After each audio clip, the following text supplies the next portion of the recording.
Donc, pour ce que l'Esprit veut nous donner ce soir, je vais vous inviter à tourner dans l'Évangile selon Jean, au chapitre 14. Évangile selon Jean, au chapitre 14. On va lire à partir du verset 7.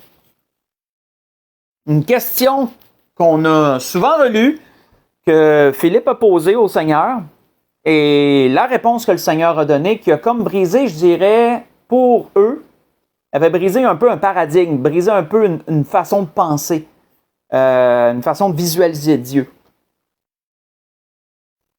On voit dans Jean, chapitre 14, débutant au verset 7, on voit qu'il est dit « Si vous me connaissiez, disait Jésus, vous connaîtriez aussi mon Père. Et dès maintenant, vous le connaissez et vous l'avez vu. » Et Philippe lui dit, « Seigneur, montre-nous le Père, et cela nous suffit. » Jésus lui dit, « Il y a si longtemps que je suis avec vous, et tu ne m'as pas connu, Philippe? Celui qui m'a vu a vu le Père. Comment dis-tu, montre-nous le Père? Ne crois-tu pas que je suis dans le Père, et que le Père est en moi? Les paroles que je vous dis, je ne vous les dis pas de moi-même, et le Père qui demeure en moi, c'est lui qui fait les œuvres. Croyez-moi, je suis dans le Père, et le Père est en moi. Sinon, du moins, croyez à cause de ses œuvres. » On va arrêter ici. Donc, dans ce qu'on voit dans cette conversation que le Seigneur a eue avec ses disciples, et plus particulièrement Philippe qui a répondu au Seigneur, les Juifs pensaient connaître Dieu. Ils pensaient connaître Dieu à travers la loi, à travers la Torah.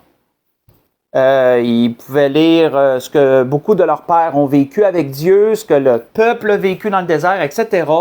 Et d'après tous ces écrits, les Juifs se disaient en général qu'ils connaissaient Dieu.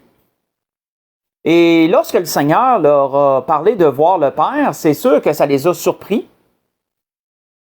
Parce que, selon la parole, il est écrit, c'est un prophète qui l'a mentionné, que nul ne peut voir Dieu et vivre.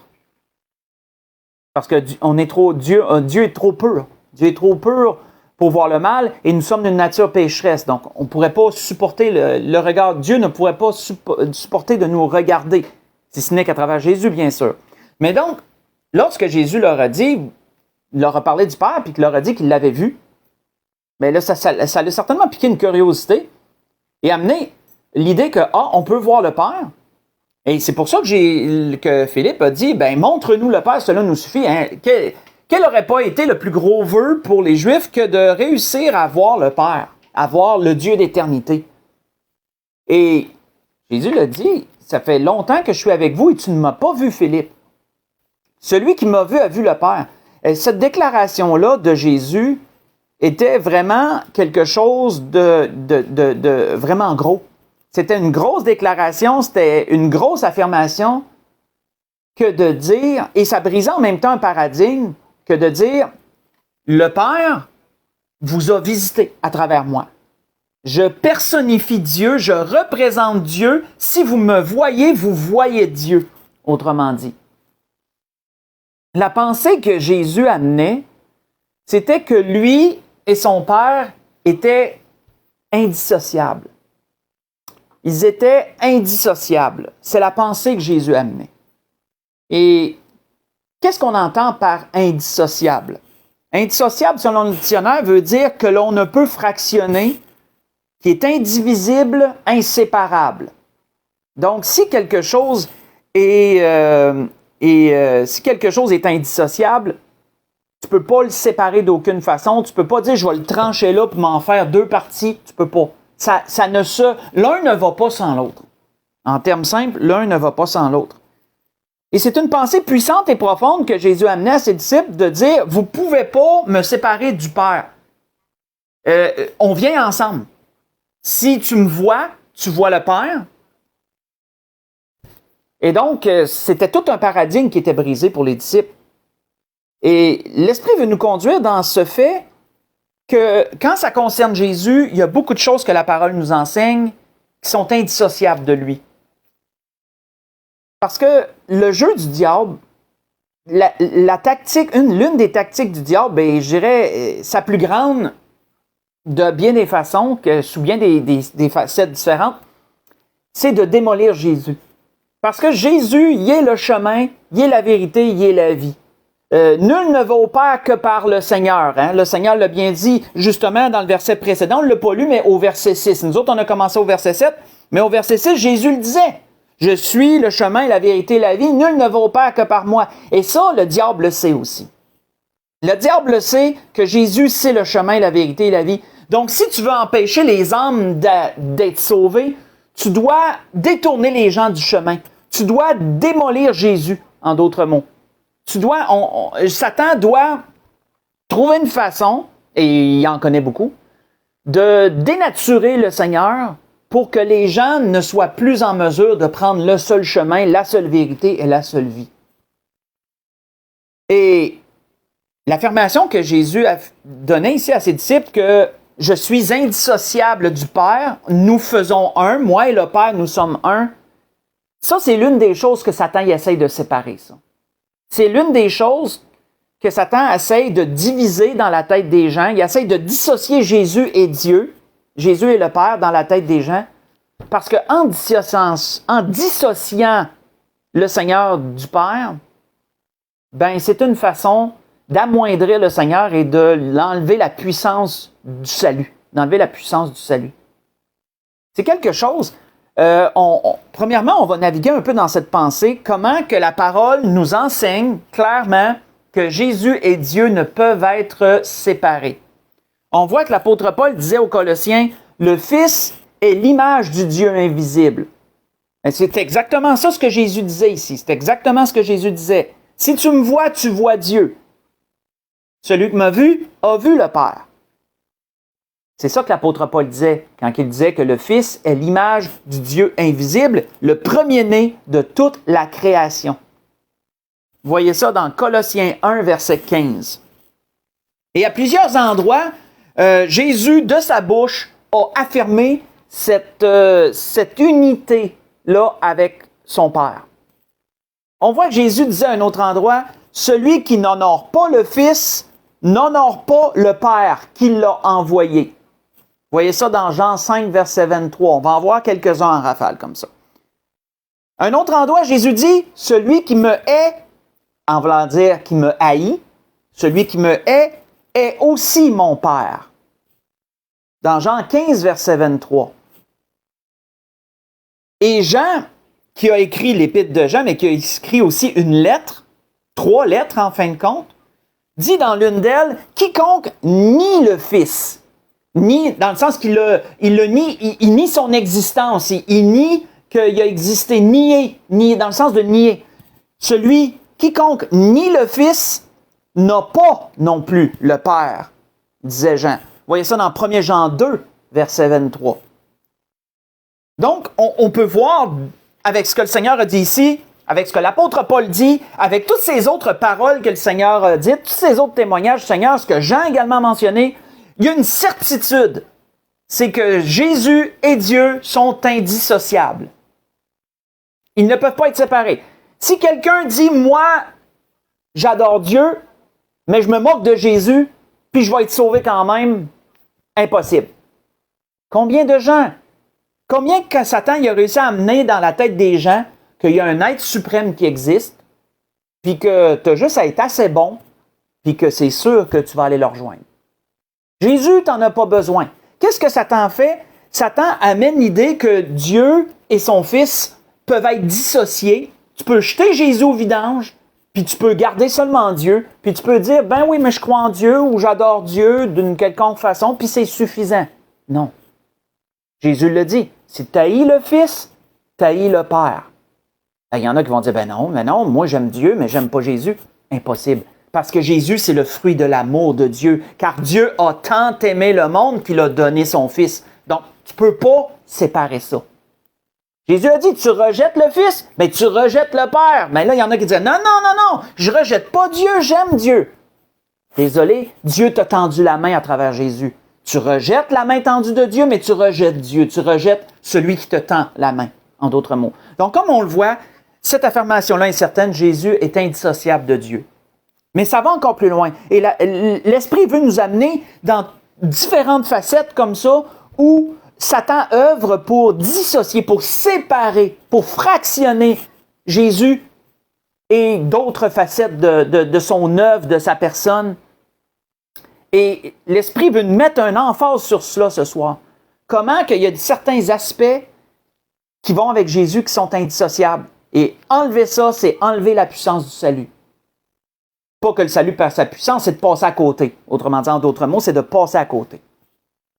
Donc, si on continue, dans Matthieu chapitre 26, allons voir une autre affirmation qui nous est mentionnée et on va voir ce qui est amené à travers ça. Dans l'Évangile selon Matthieu, chapitre 26.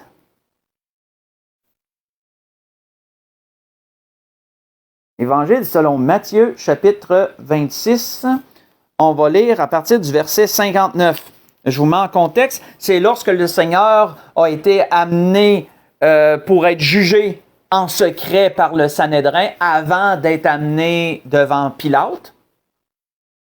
Jésus a été amené dans un conseil secret, dans une réunion secrète où il a été critiqué, accusé faussement, jugé de toutes sortes de façons, etc. Mais on va voir l'une des choses ici que le grand sacrificateur et ceux qui étaient présents ont remis en cause. Et ça, Satan le fait encore aujourd'hui. Satan œuvre encore dans ce sens. On voit qu'il est écrit à partir du verset 59 de Matthieu, chapitre 26, « Les principaux sacrificateurs et tout le Sanhédrin cherchaient quelques faux témoignages contre Jésus, suffisants pour le faire mourir. Mais ils n'en trouvèrent point, quoique plusieurs faux témoins se soient présentés. Et enfin, il en vint deux, qui dirent, « Celui-ci a dit, je puis détruire le temple de Dieu et le rebâtir en 3 jours. » Le souverain sacrificateur se leva et lui dit, « Ne réponds-tu rien? Qu'est-ce que ces hommes déposent contre toi? » Jésus garda le silence. La grande sagesse de notre Seigneur.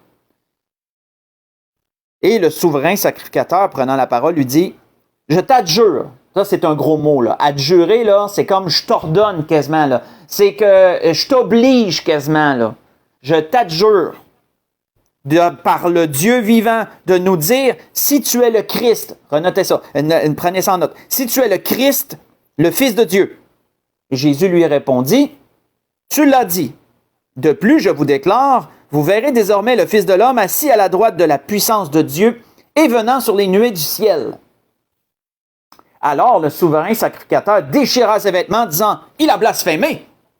Qu'avons-nous encore besoin de témoins? Voici, vous venez d'entendre son blasphème. Que vous ensemble? Ils répondirent, il mérite la mort. On va arrêter ici. Qu'est-ce qui a fait que le souverain sacrificateur a déchiré ses vêtements et que dans un élan de scandale sûrement un peu acté, a dit que Jésus avait blasphémé? C'est parce que Jésus a affirmé qu'il était le Christ.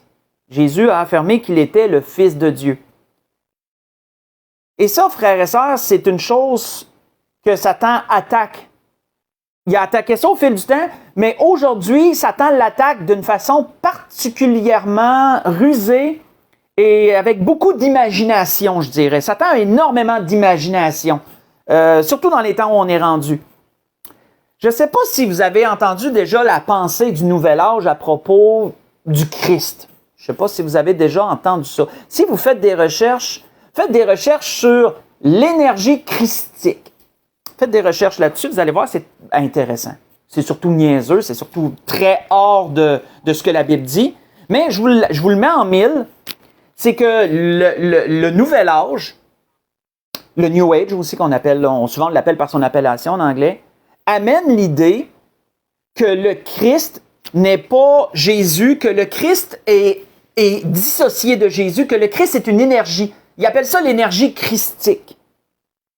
Et il croit que cette énergie-là, qui est l'énergie christique, c'est la puissance de la vie, c'est la puissance de l'amour, puis de l'intelligence, puis c'est l'âme de l'univers. Les autres, ils amènent ça de même, le Nouvel Âge. Ils amènent que l'énergie christique, c'est l'âme de l'univers, et que cette énergie-là s'est incarnée à différentes époques à travers de certaines personnes, et qu'elle a fait d'eux des Christ. Comme vous voyez, c'est complètement en dehors de ce que la Bible nous enseigne. La Bible ne nous enseigne pas que le Christ, c'est une énergie. La Bible nous enseigne que le Christ, c'est un titre.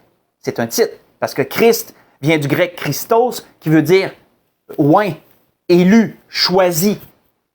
Jésus est le Christ parce qu'il est l'élu de Dieu. Il est le oint, celui que Dieu a oint pour, celui que Dieu a élu pour.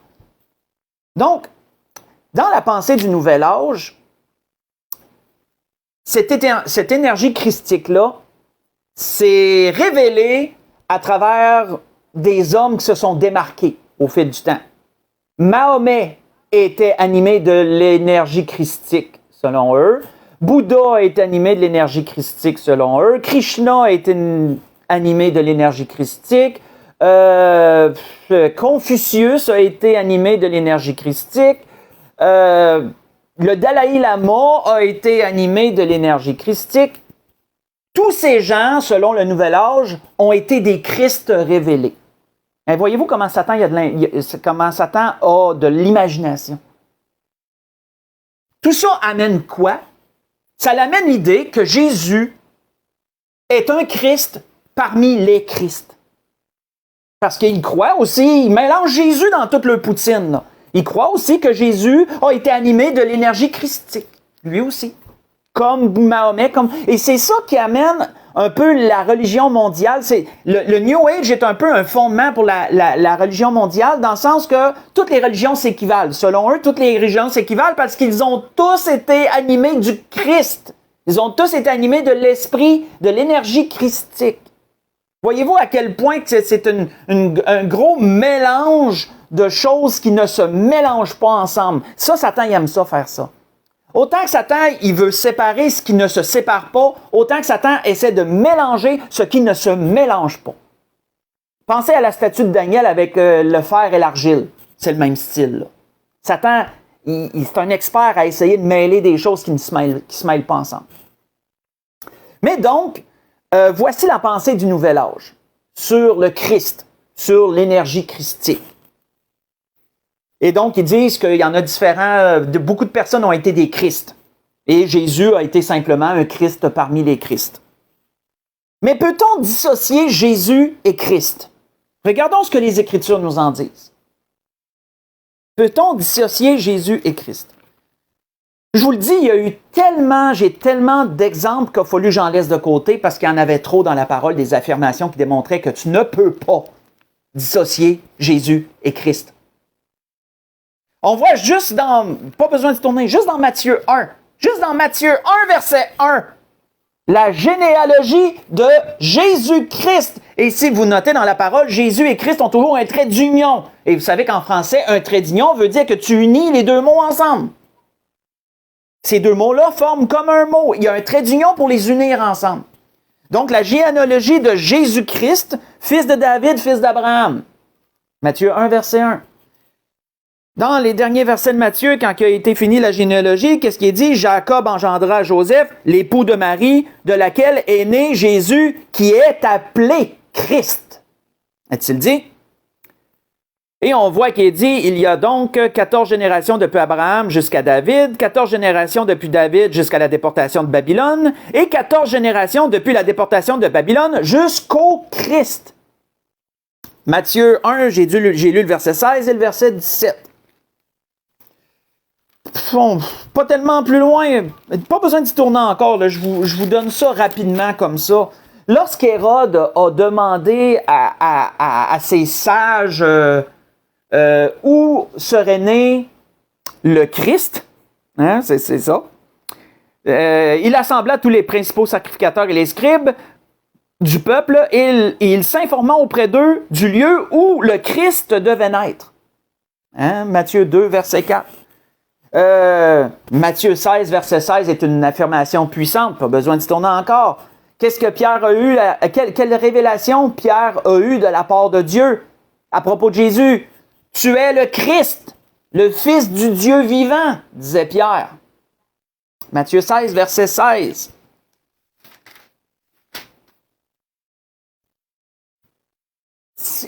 Il y a tellement d'exemples. Il y a tellement d'exemples, frères et sœurs, qui nous démontrent quoi? Que comme Jésus et le Père sont indissociables, Jésus et son titre, qui est Christ, sont indissociables. Et dans la parole, vous noterez que c'est toujours au singulier. Il n'y a pas 50 Christ. Il y a un Christ. Et c'est Jésus. Parce qu'il y a un seul oint. Il y a un seul élu. Il y a un seul envoyé de Dieu. C'est le Christ. Le Christ.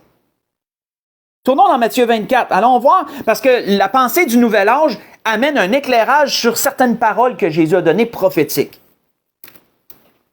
Ça l'amène un éclairage. Vraiment, quand que l'Esprit me révélait cela, pour nous ce soir, et que l'Esprit m'a amené dans Matthieu 24, j'ai fait comme, OK, c'est comme ça. Allons voir qu'est-ce qui est écrit. Matthieu 24, on va lire juste quelques versets rapidement, versets 4 et 5 pour commencer.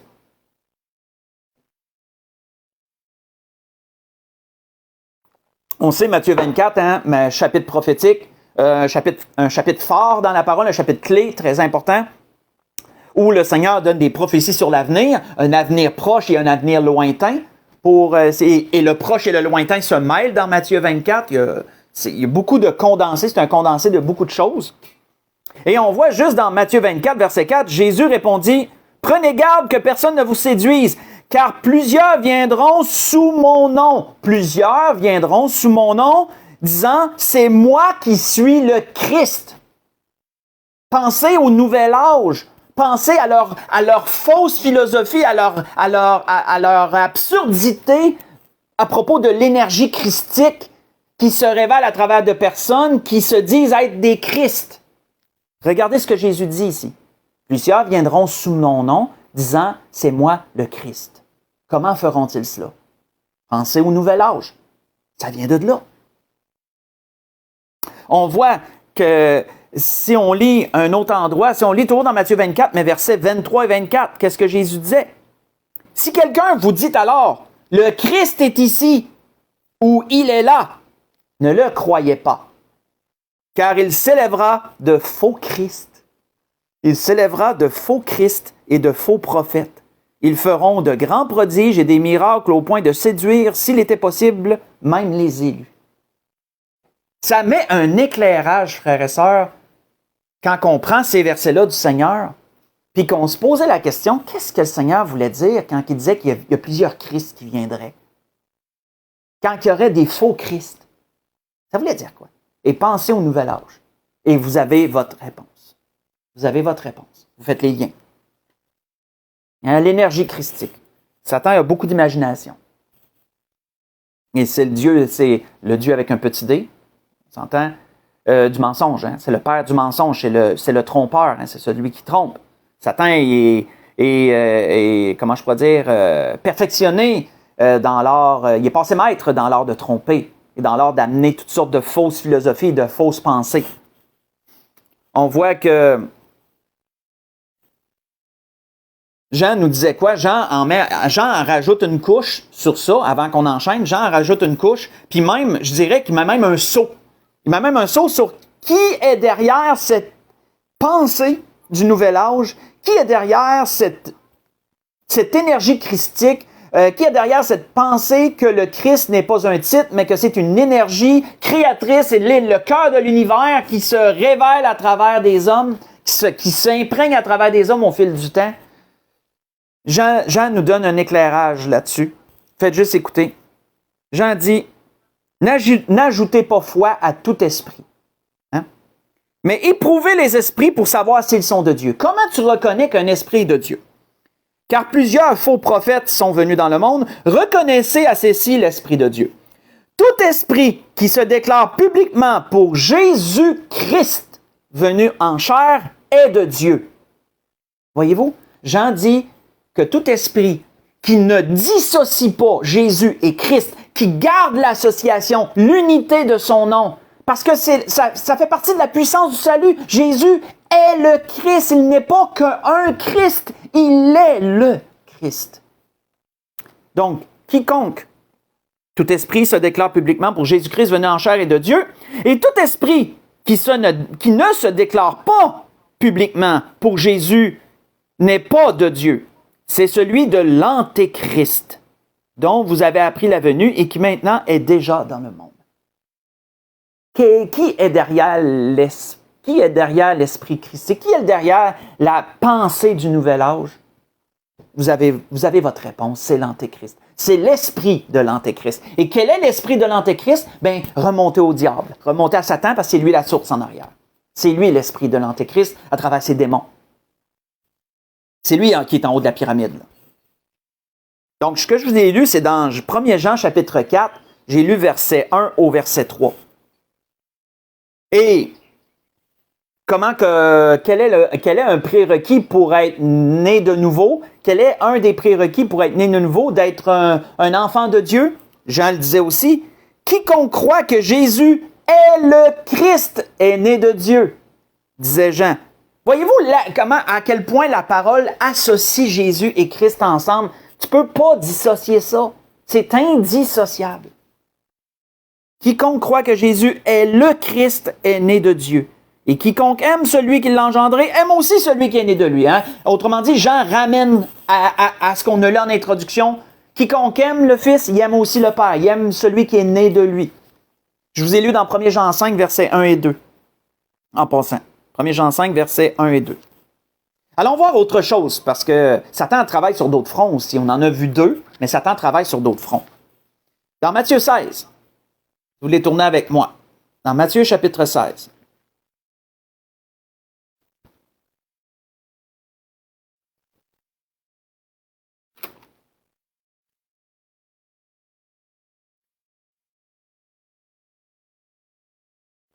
Matthieu chapitre 16, qui dit Matthieu chapitre 16, dit révélation que Pierre a reçue. On a cité tantôt la révélation, mais là on va voir la suite. Matthieu chapitre 16, verset 17. On va lire verset 17 et verset 18, qui nous amène à un autre point que Jésus mentionnait à Pierre.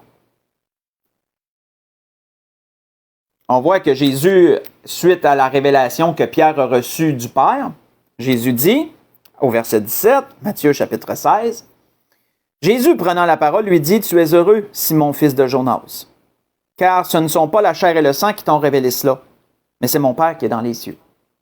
Et moi, je te dis que tu es Pierre, et que sur cette pierre, je bâtirai mon Église, et que les portes du séjour des morts ne prévaudront point contre elle. » On va arrêter ici.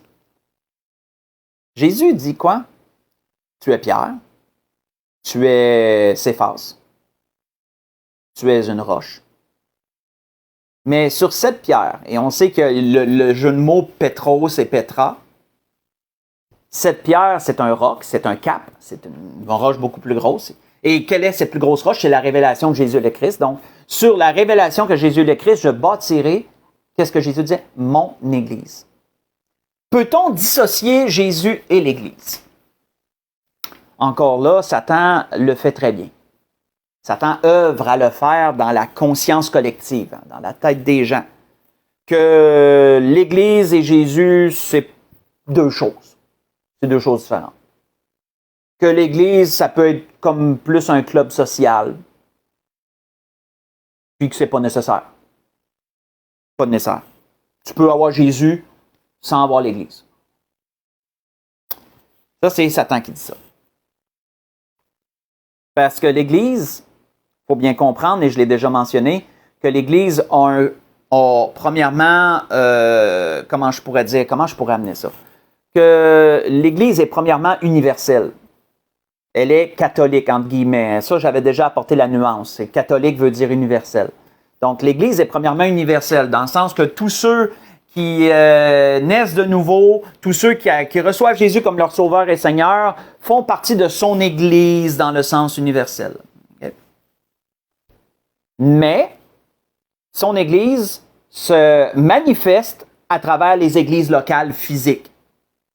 Donc, les églises physiques sont la partie visible de l'Église qui est invisible, parce qu'elle est mondiale. Si j'espère que c'est plus clair. Ça, faut comprendre ça. Qu'autrement dit, quand quelqu'un vient au Seigneur, dans notre jargon, quelqu'un se reconnaît pécheur, quelqu'un vient, ce qu'on dit, au pied de la croix, autrement dit, c'est qu'il accepte Jésus comme son sauveur et Seigneur, il fait partie de l'Église, dans son sens universel. Il entre dans la famille de Dieu. Sauf que peut-on dissocier les églises, je dirais plus locales, de Jésus? Est-ce que quelqu'un peut dire, moi, j'accepte Jésus, je suis né de nouveau, mais l'église locale, j'en ai pas besoin. Moi, Jésus, je peux le servir chez nous. J'ai juste à feuilleter sur Internet, à aller voir des sites, il y a surtout dans l'ère qu'on est, il y a tellement de messages sur Internet. Vous pouvez trouver tellement d'églises comme la nôtre ce soir qui mettent leurs prêches sur Internet, des pages Facebook d'églises, il y en a encore et encore, et j'en passe de tous les pays. Et je dis pas que c'est mauvais, là. Chaque chose à sa place, hein. Ça a du bon. Comme ce soir, on est distancé pour ceux qui regardent, mais vous pouvez entendre la parole de Dieu. Donc, il y a du bon. Sauf que Satan veut amener quoi dans l'idée des gens?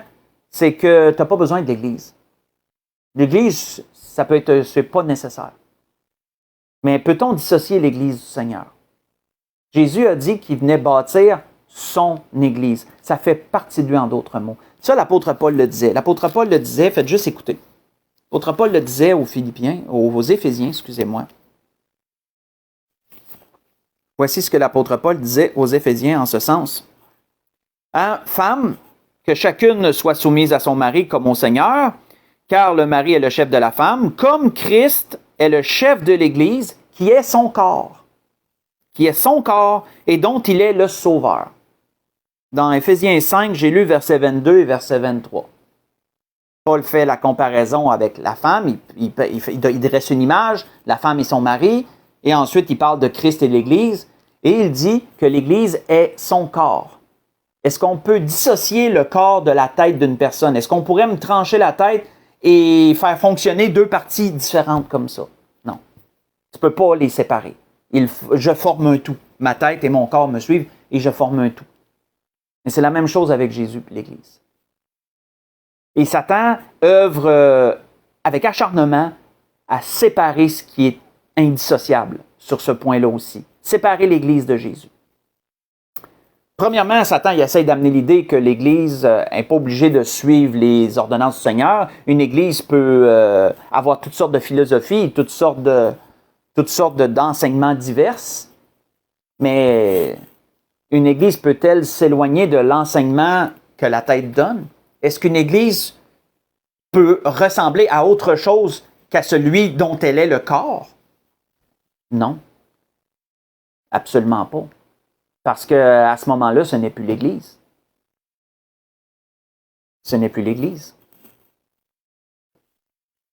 On voit que la parole nous enseigne que l'Église est premièrement fondée sur Jésus. Jésus est la pierre angulaire, c'est la pierre principale de l'Église, c'est le fondement de l'Église, c'est sa pierre principale et c'est le corps. L'Église, c'est son corps.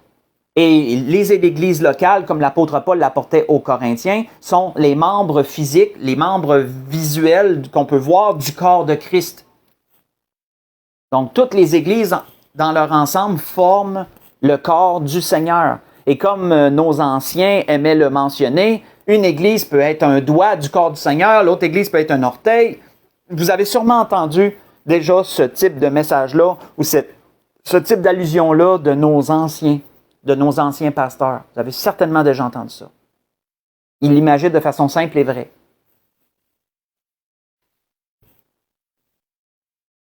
On voit que dès les actes, dès le début, qu'est-ce qui nous est dit à propos de l'Église? Faites juste écouter. On voit qu'il est dit que tous ceux qui croyaient étaient dans le même lieu. Donc, on parle de physiquement. Ils étaient dans le même lieu et ils avaient tout en commun. Autrement dit, ils partageaient tout. Ils vendaient leurs propriétés et leurs biens. On sait que c'était le début de l'Église et c'était une façon de fonctionner. C'était la façon de fonctionner dans le début de l'Église. Ils vendaient leurs propriétés et leurs biens. Ils partageaient le produit entre tous, selon les besoins de chacun. Ils étaient chaque jour tous ensemble. Donc, on peut voir qu'ils n'étaient pas chacun chez eux. Ils étaient chaque jour tous ensemble, assidus au temple. Ils rompaient le pain dans les maisons, prenaient leur nourriture avec joie et simplicité de cœur, louant Dieu et trouvant grâce auprès de tout le peuple. Et le Seigneur ajoutait chaque jour à l'Église ceux qui étaient sauvés. Donc, qu'est-ce qu'on parle ici? Je vous ai lu dans les Actes chapitre 2, verset 47. Est-ce que l'Esprit ajoutait à l'Église universelle ceux qui étaient sauvés et que ça ne se reflétait pas à travers de l'Église locale? Absolument pas.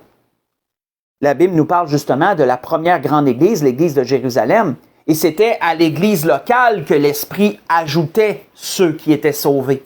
Oui, à l'Église universelle, parce que tu ne peux pas dissocier encore l'Église locale de l'Église universelle. L'Église locale est la partie visible de l'Église universelle, qui est invisible. Mais c'est à l'Église locale que l'Esprit ajoutait ceux qui étaient sauvés. Donc, lorsqu'une personne vient au Seigneur, elle ne peut absolument pas prendre Jésus et laisser l'Église de côté. Elle doit absolument, c'est un essentiel. Tu ne peux pas passer à côté. Elle doit joindre une Église locale. Et même plus, parce que lorsque tu reçois Jésus comme ton sauveur, souvenez-vous ce que l'apôtre Paul dit au Romains chapitre 10. Qu'est-ce que tu dois faire pour être sauvé? Quelle étape tu dois passer pour être sauvé? Pour accéder au baptême et tout. Et tu dois confesser de ta bouche devant l'Église assemblée. Tu dois croire en ton cœur, c'est la première étape. Mais tu dois confesser devant l'Église. Et ensuite, passer à travers les eaux du baptême. Ce sont toutes des choses que la Bible nous enseigne. Et encore là, Satan œuvre tellement, frères et sœurs, Satan œuvre de tellement de façons d'essayer de dissocier ce qui est indissociable, justement. Donc, Jésus, l'Église, indissociable. Voyons une dernière chose. Dans Jean chapitre 13, on y a touché un peu. Mais on va aller voir, on va plonger plus spécifiquement dans ce dernier point, dans Jean chapitre 13.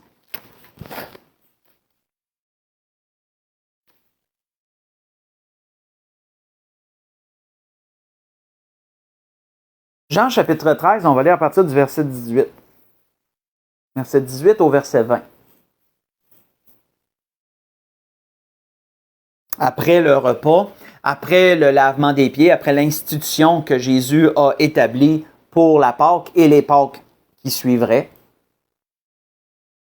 on voit que Jésus dit, Jean chapitre 13, à partir du verset 18, il dit, « Ce n'est pas de vous tous que je parle, parce que on voit que le Seigneur fait référence à Judas. Il dit, ce n'est pas de vous tous que je parle. Je connais ceux que j'ai choisis, mais il faut que l'Écriture s'accomplisse. Celui qui mange avec moi le pain a levé son talon contre moi. » Là, on parle de Judas. Jésus fait une référence à Judas sans dire son nom. « Dès à présent, je vous le dis, avant que la chose arrive, afin que lorsqu'elle arrivera, vous croyez ce que je suis. Que vous croyez ce que je suis. En vérité, je vous le dis, celui qui reçoit celui que j'aurai envoyé me reçoit, et celui qui me reçoit, reçoit celui qui m'a envoyé. » On va arrêter là parce que dans le verset 20, Jésus fait une affirmation qui englobe beaucoup de choses qu'on a vues jusqu'à présent. Si on le fait à l'envers, qui a envoyé Jésus, c'est le Père. Donc, qu'est-ce que Jésus disait? Si tu me reçois, tu reçois celui qui m'a envoyé. Là, on rejoint le premier point qu'on a vu. Hein? Jésus et le Père sont indissociables. Mais Jésus va encore plus loin. Parce que Jésus, il dit que si tu reçois celui que j'envoie moi, tu me reçois moi. Donc, qu'est-ce que Jésus disait? Si l'Église, frères et sœurs, est indissociable de Jésus, celui qui est sauvé, celui qui est né de nouveau, celui qui appartient à Dieu, est indissociable de Jésus. Ça, c'est une belle pensée, ça. Est indissociable du Père en même temps. Ça fait un tout. Peut-on séparer l'enfant de Dieu de celui qui l'a sauvé, du Seigneur ou du Père? Peut-on être séparé, ceux qui sont nés de nouveau? Peut-on être séparé de Dieu? Jésus affirme que si tu es un enfant de Dieu et que tu es envoyé, puis que tu es rejeté, ben c'est pas toi qui es rejeté, c'est celui qui t'a envoyé qui est rejeté. Jésus faisait une association, Jésus amenait une association entre ceux qui sont ses disciples et lui. Et ça, Jésus le fait encore à bien des endroits. À bien des endroits. Même inversement, Jésus disait ici, celui qui vous reçoit, me reçoit, et il reçoit mon Père aussi. Hein? Ça fait toute une chaîne, ça. Ça fait toute une chaîne. Mais qu'est-ce que Jésus disait aussi inversement? Jésus a dit, celui qui vous écoute, m'écoute. Et celui qui vous rejette, me rejette, disait le Seigneur. Et celui qui me rejette, rejette celui qui m'a envoyé. Donc, voyons-nous que le Seigneur là, démontre l'autre facette. Vous voyez ça dans Luc 10, verset 16. L'autre facette. Si quelqu'un, admettons que quelqu'un écoute ce message en ce moment-là, quelqu'un tombe sur ce message-là que je suis en train de prêcher, et que cette personne-là dit, bah, c'est rien qu'un tissu d'honnerie qui dit, ça n'a pas d'allure, ça n'a ni queue ni tête, je le rejette lui, c'est comme n'importe quoi, là.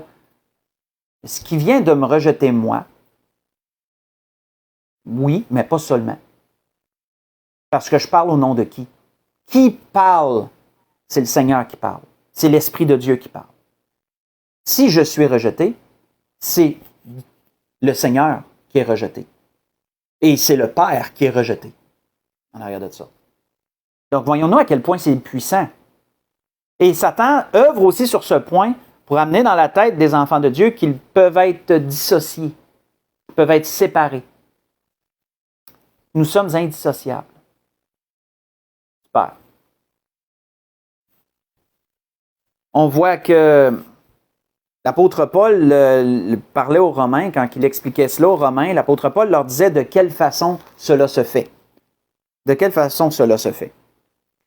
Faites juste écouter, on s'en va tranquillement vers la conclusion. Le message est un peu plus long, j'avais tellement de choses, l'Esprit me donnait tellement de choses à amener. On voit, faites juste écouter, dans Romains, l'apôtre Paul dit aux Romains, « Ignorez-vous que nous tous qui avons été baptisés en Jésus-Christ, voyez-vous, Jésus-Christ, il vient toujours ensemble, je ne peux pas le dissocier. Nous tous qui avons été baptisés en Jésus-Christ, c'est en sa mort que nous avons été baptisés. Nous avons donc été ensevelis avec lui par le baptême en sa mort, afin que, comme Christ est ressuscité des morts par la gloire du Père, nous aussi, de même, nous marchions en nouveauté de vie. En effet, si nous sommes devenus une même plante, et ça c'est important, si nous sommes devenus une même plante avec lui, par la conformité à sa mort, nous le serons aussi par la conformité à sa résurrection, sachant que notre vieil homme a été crucifié avec lui, afin que le corps du péché soit réduit à l'impuissance, pour que nous ne soyons plus esclaves du péché. Là, j'ai lu dans Romains 6, verset 3 jusqu'au verset 6. Qu'est-ce que l'apôtre Paul leur disait?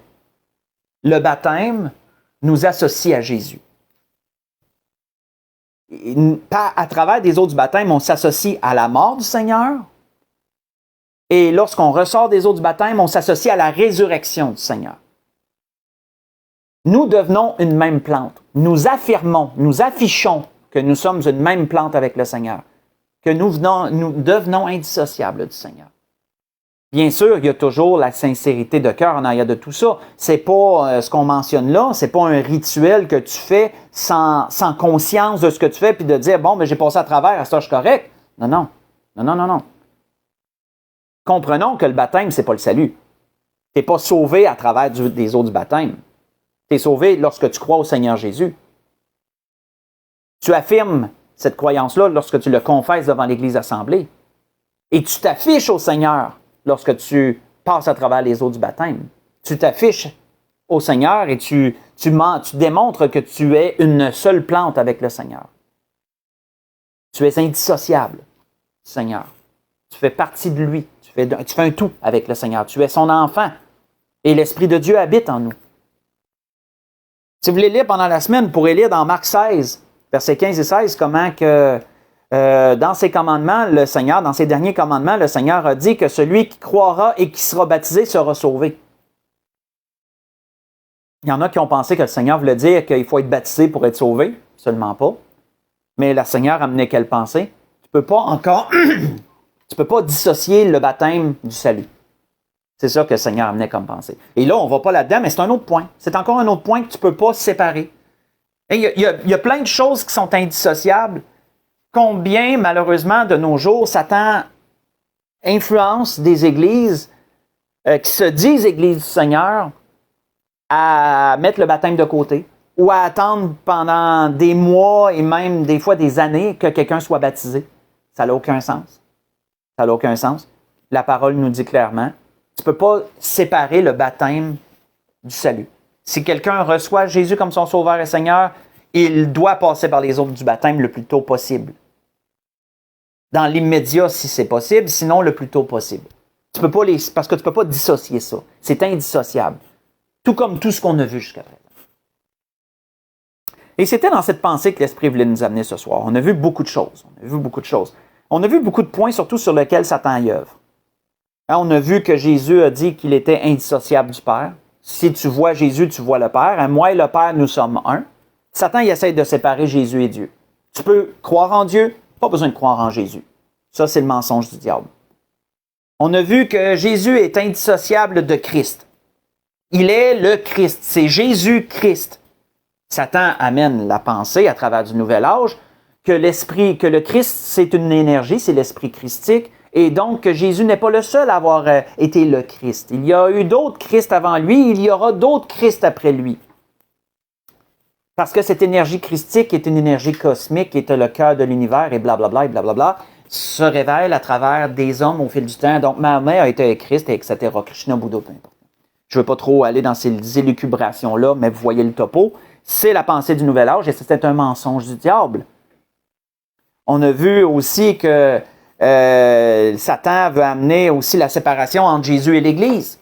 Que l'Église peut faire son affaire comme elle veut, sans suivre les enseignements et le modèle de la tête. Il n'y en a pas de problème. Non. L'Église et Jésus sont indissociables. Il est venu bâtir son Église. C'est son corps. C'est même sa fiancée qui est aussi une autre image qui est démontrée dans la parole. Tu ne peux pas les séparer. L'Église doit obéir à la tête. Elle doit être une extension de la tête. Elle doit suivre le modèle qu'elle a reçu. Et non seulement ça, c'est qu'on ne peut pas la négliger, l'Église. On peut pas dire qu'on y va pas. On ne peut pas dire qu'on n'a pas besoin d'en faire partie.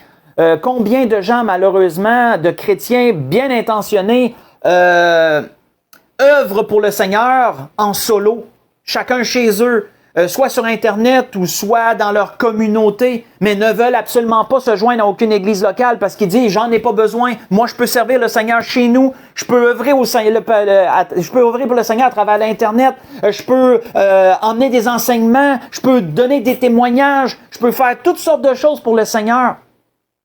Mais l'église, j'ai pas besoin de joindre une église locale. Il n'y en a pas une qui me convient de toute façon. » Malheureusement, combien malheureusement Satan a réussi à amener de chrétiens dans cette fausse pensée-là. Et c'est affreux. C'est affreux parce que les chrétiens méprisent le corps de Christ en travers cela. C'est triste. C'est vraiment triste. C'est une autre machination du diable, ça, d'amener cette pensée-là. Et combien de chrétiens croient de nos jours que servir le Seigneur, c'est de se pointer devant sa télé le mercredi puis le dimanche, puis d'écouter une prêche, puis je sers le Seigneur. Non.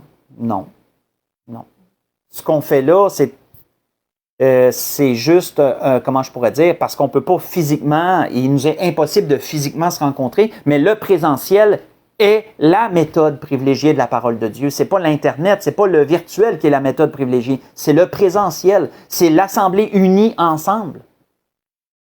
Là, c'est ce qu'on fait, c'est simplement une béquille, ce qui se passe ce soir, là. Les mercredis soirs, parce que je ne peux pas être en Beauce les mercredis soirs. C'est une béquille. C'est ça que c'est. Et l'Esprit se sert de ces choses-là. Je ne dis pas que c'est mauvais, là, comprenez bien. Là. Mais on ne peut pas dissocier l'Église de Christ. C'est indissociable, ça. Il faut le comprendre.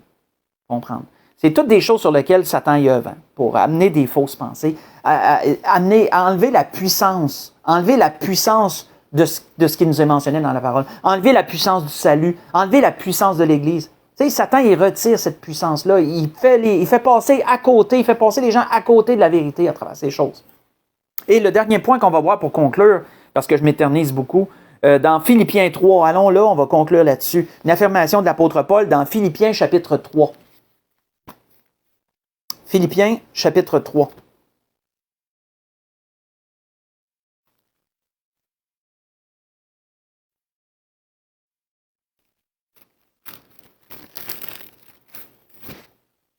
Philippiens chapitre 3, on va lire à partir du verset 17. Encore un dernier point qui est indissociable, qui représente le Seigneur. On va conclure sur ce point-là. Philippiens 3, à partir du verset 17, l'apôtre Paul disait « Soyez tous mes imitateurs, frères. » Excusez-moi. « Et portez les regards sur ceux qui marchent selon le modèle que vous avez en nous. Car il en est plusieurs qui marchent en ennemis de la croix de Christ. Je vous en ai parlé, je nous en ai souvent parlé et j'en parle encore maintenant en pleurant. Leur fin sera la perdition. Ils ont pour Dieu leur ventre, ils mettent leur gloire dans ce qui fait leur honte et ils ne pensent qu'aux choses de la terre. Mais notre cité à nous est dans les cieux, d'où nous attendons aussi comme sauveur le Seigneur Jésus-Christ, qui transformera le corps de notre humiliation en le rendant semblable au corps de sa gloire. Ça, on a hâte, hein? C'est l'enlèvement d'Église, ça, c'est les corps transformés, les corps glorifiés. Qui transformera le corps de notre humiliation en le rendant semblable au corps de sa gloire, par le pouvoir qu'il a de s'assujettir toutes choses. On va arrêter ici. L'apôtre Paul affirmait plusieurs choses à travers ce qu'on a lu. Il faut suivre le modèle d'enseignement qu'on a reçu. Hein, c'est ce qu'il nous disait au verset 17. Suivre le modèle d'enseignement qu'on a reçu. C'est ce que l'Église doit refléter. C'est son essence même. Il nous a parlé de la fin de ceux qui rejettent le Seigneur Jésus, qui rejettent son Église. Est-ce que quelqu'un peut dire « J'ai Jésus, mais je rejette l'Église » ? Non, c'est indissociable. Si tu rejettes l'Église, tu rejettes Jésus. Si tu rejettes Jésus, tu rejettes l'Église. Tu ne peux pas séparer ça. C'est indissociable. Comme si tu rejettes Jésus, mais tu rejettes le Père aussi. C'est indissociable. Si tu rejettes un enfant de Dieu, tu rejettes Jésus et tu rejettes Dieu en arrière de Jésus. C'est indissociable. Notre but, et ça nous parle aussi de notre but. Notre but, c'est quoi? On attend le retour du Seigneur. On attend le retour de Jésus. C'est ce qui nous est mentionné au verset 20. Et l'affirmation aussi que l'apôtre Paul apportait, c'est que le corps mortel aura une fin. Qu'à un moment donné, le Seigneur va mettre fin aux épreuves de la chair, il va glorifier les corps et il va rappeler ses fidèles à lui. Il va ramener ses fidèles à lui. Mais il y a une chose qui est importante, c'est qu'il y a deux titres qui sont donnés à Jésus ici au verset 20. Deux titres qui sont donnés à Jésus. On attend comme sauveur le Seigneur Jésus-Christ. Et ça, c'est deux titres qui suivent le Seigneur. Le Seigneur est sauveur, le Seigneur est Seigneur. Jésus-Christ est Seigneur, il est sauveur, il est Seigneur. Et ça, c'est encore des choses sur lesquelles Satan travaille très fort pour enlever, dissocier ces choses-là dans l'esprit des gens. Que Jésus n'est pas un sauveur, que Jésus n'est pas le Seigneur, qu'il n'est pas un Seigneur. Combien de croyances mentionnent Jésus, abaissent Jésus au rang de simple prophète, disant qu'il n'est pas le Fils de Dieu, mais qui disant aussi qu'il n'est pas le Sauveur? Combien de différentes croyances disent que Jésus n'est pas vraiment mort à la croix, que même l'islam amène cette pensée-là, que Dieu aurait enlevé son prophète Jésus, puis qu'il aurait superposé Jésus, il aurait mis quelqu'un d'autre sur la croix à la place de Jésus. Ça, c'est l'islam qui amène ça. Hein? C'est dans le Coran, ça, en passant. Là. C'est dans la croyance musulmane, ça. Que Allah n'aurait pas laissé son prophète mourir à la croix. Il l'aurait superposé à un autre, comme un peu un échange, un sosie. Là. Il aurait mis un sosie qui serait mort, mais que le prophète de Allah, lui, Allah l'aurait ramené à lui avant. C'est une fausse pensée. Dans ce sens-là, Jésus n'est pas Seigneur dans ce cas-là. Il n'est pas sauveur. Jésus n'est pas sauveur. Il n'est pas mort sur la croix pour nos péchés. Ça l'annule le salut, ça l'annule tout. Voyons-nous. Ça, c'est des choses aussi que Satan œuvre à dissocier, mais qui sont indissociables. Jésus est le Christ. Jésus est le Seigneur. Pourquoi? Il est premièrement Fils de Dieu. Dans Jean 1, verset 1 à 3, pas besoin de tourner, vous connaissez cet endroit, ou sinon pour aller le lire, je vous invite à y aller. Mais également, Jésus est Seigneur parce qu'il est le Prince. Il a reçu autorité du Père. Il est le Seigneur de toutes choses. pourrait voir ça dans Acte 5, versets 30 à 32, l'apôtre Pierre en fait mention. Mais Jésus n'est pas seulement Seigneur, Jésus est Sauveur. Pourquoi? Parce que c'est lui qui est venu mourir à la croix pour nos péchés. C'est lui qui est venu ici-bas, c'est lui qui est venu porter nos péchés, il est venu mener une vie de perfection dans un monde de péchés, et il est mort sur la croix, pas à cause de ses péchés, à cause des nôtres. Il a porté nos péchés à la croix, et ça l'a amené la victoire. Ça l'a amené la victoire sur le péché, la victoire sur le diable. Ça l'a dépouillé le diable de sa puissance. C'est pour ça qu'on dit que Jésus est sauveur. De sorte que maintenant, quiconque croit que Jésus est le Christ, qu'il est le Seigneur et qu'il est le Sauveur, et qui croit que Jésus le sauve de l'enfer, le sauve de ses péchés, bien cette personne-là naît de nouveau. Elle naît de nouveau. C'était ce que l'Esprit voulait nous donner ce soir. L'Esprit voulait nous parler ce soir d'un sujet puissant, très puissant même, qui sont ce qui est indissociable de Jésus. Et comprenons bien que si Satan attaque Jésus avec tant de véhémence, avec tant d'énergie, c'est parce que si Satan réussit à détruire ce qui entoure Jésus dans la tête des gens, bien, il annule le salut pour ces gens-là. Il annule le salut pour ces gens-là. C'est pour ça que Satan attaque Jésus. Satan, il n'attaque pas directement Dieu, parce que Dieu, ça reste vague. Si Jésus n'est pas là, Dieu, ça reste vague.